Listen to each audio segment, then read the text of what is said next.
శ్రీ గణేశాయ నమః. శ్రీ సరస్వత్యై నమః. శ్రీ గురుభ్యో నమః. నామధారకుడు స్వామి శ్రీ గురుని లీలలు ఇంకా వినిపించవలసింది అని ప్రార్థించాడు. సిద్ధయోగి ఇలా చెప్పారు: నాయనా, అంతవరకు గుప్తంగా ఉన్న శ్రీగురుని మహిమ ఈ లీల వలన లోకానికి వెల్లడయ్యింది.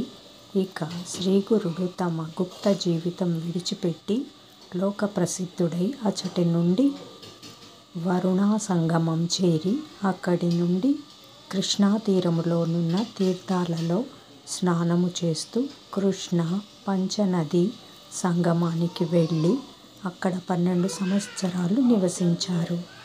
అక్కడ శివ, భద్ర, భోగవతి, కుంభి, సరస్వతి అను మహాపవిత్రమైన 5 నదులు ఒక్కటై కృష్ణానదిలో కలుస్తాయి. అందువలన దీని మహిమ పురాణాలలో కూడా మనోహర తీర్థమని ఎంతగానో కీర్తించబడింది. అక్కడెన్నో తీర్థాలు ఉన్నాయి. అక్కడి నుండి తూర్పున అమరపురం అనే గ్రామంలో అమరేశ్వరుడు, ఆయన సన్నిధిలో 64 మంది యోగినులు నివసిస్తున్నారు. అచ్చటి అమరేశ్వర లింగము సాక్షాత్ శ్రీ కాశీ విశ్వేశ్వరుడే. అక్కడ వేణి నదితో కలిసిన కృష్ణ దక్షిణ దిక్కుగా వ్యాపిస్తున్నది. అక్కడకు ఉత్తర దిక్కున శుక్లతీర్థము, ఉదంబర వృక్షము దగ్గర పాపనాశన తీర్థము, కామ్యతీర్థము, వరద తీర్థము ఉన్నాయి. సంగమంలో శక్తి తీర్థము, చామరా తీర్థము, కోటి తీర్థము ఉన్నాయి. అవన్నీ అపార మహిమగలవే. అచ్చటి కృష్ణా పంచగంగాలో స్నానము చేస్తే సర్వకార్యాలు నెరవేరుతాయి. అది గొప్ప తీర్థక్షేత్రము. దాని దర్శనము చేతనే అభిష్టాలు నెరవేరుతాయి. అచ్చటి మేడు చెట్టు సాక్షాత్తు కల్పవృక్షము. ఆ క్షేత్ర మహిమను వెల్లడి చేయటానికే శ్రీగురుడక్కడ అంతకాలము నివసించారు.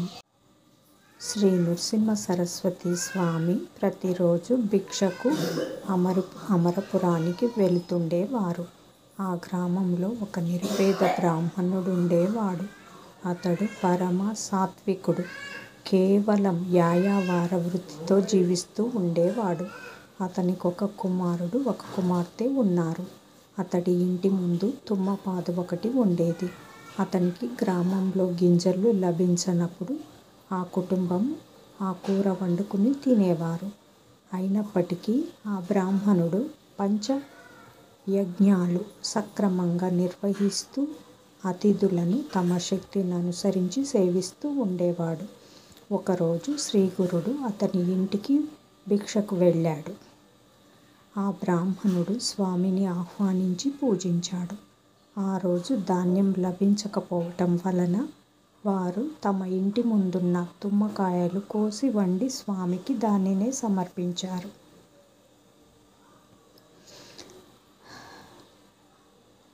తరువాత స్వామి వారింట్లోనే కొద్దిసేపు విశ్రాంతి తీసుకుని, మీ ఆతిథ్యానికి మేమెంతో సంతోషించాము. నేటితో మీ దారిద్ర్యం తీరిపోయింది అని చెప్పి నిండుగా కాచిన ఆ పాదును పీకివేసి దాని కొమ్మలను త్రుంచి వేస్తూ త్వరగా వెళ్ళిపోయారు. అది చూసి ఆ ఇల్లాలు ఎంతో దుఃఖించి, అయ్యో, స్వామికి ఈరోజు మనం చేసిన అపరాధం ఏంటి?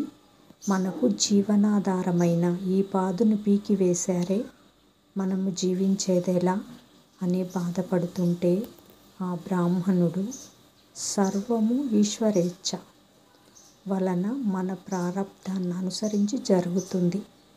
చీమల దగ్గర నుండి సర్వజీవులకు ఆయువు, ఆహారం ప్రసాదిస్తాడే కానీ ఆయన మనకెందుకు కీడు చేస్తారు? ఏదైనా మన కర్మను అనుసరించే జరుగుతుంది. నీవు బాధపడవద్దు అని ఆమెను ఓదార్చి దానిని తిరిగి నాటాలని ఆ పాదు మొదట్లో త్రవ్వగా గడ్డపారకు ఒక లోహపాత్ర తగిలిన శబ్దం వచ్చింది. అక్కడ త్రవ్వి చూడగా ఒక రాగి బిందె నిండుగా బంగారు నాణేలున్నాయి. అతడెంతో సంతోషంతో దానిని తన భార్యకు చూపి, చూశావా స్వామీ, ఈ లతను పీకి వేయటం వల్లనే ఈ నిధి మనకు దొరికింది. ఆయన సాక్షాత్తు పరమేశ్వరుడే అని చెప్పాడు. వెంటనే ఆ దంపతులు శ్రీగురుని దర్శించి ఆ వృత్తాంతము ఆయనకు విన్నవించారు. అప్పుడు శ్రీగురుడు, నాయనా, నీవీ విషయము ఎవ్వరికీ చెప్పవద్దు. చెప్తే సంపద నశిస్తుంది. స్వధర్మాన్ననుసరిస్తూ భోగభాగ్యాలను అనుభవించి తర్వాత నిరామయులై ముక్తి పొందుతారు అని దీవించి పంపారు. శ్రీ దత్తాయ గురవే నమః. శ్రీ శ్రీపాద శ్రీవల్లభాయ నమః. శ్రీ నృసింహ సరస్వతియే నమః. జై గురుదత్త. శ్రీ గురుదత్త. ఓం శ్రీ దత్తాత్రేయ స్వామినే నమః. దత్తాత్రేయ పాహి పాహి రక్ష రక్ష శరణు శరణు. శ్రీ గురుదత్త. జై గురుదత్త. శ్రీ గురుదత్త. జై గురుదత్త. దిగంబర దిగంబర శ్రీపాద వల్లభ దిగంబర. శ్రీపాద వల్లభ దిగంబర.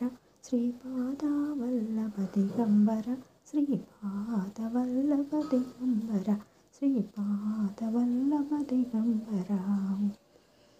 వీవర్స్, శ్రీ గురు చరిత్రలోని ఈ 18వ అధ్యాయము పారాయణ చేసిన విన్న దారిద్ర్య నివారణ జరిగి ధనము ప్రాప్తించును.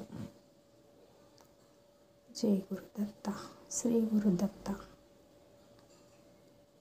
ఏదైనా ఒక మండలంలా చేయాలి. 41 days కానీ 21 days కానీ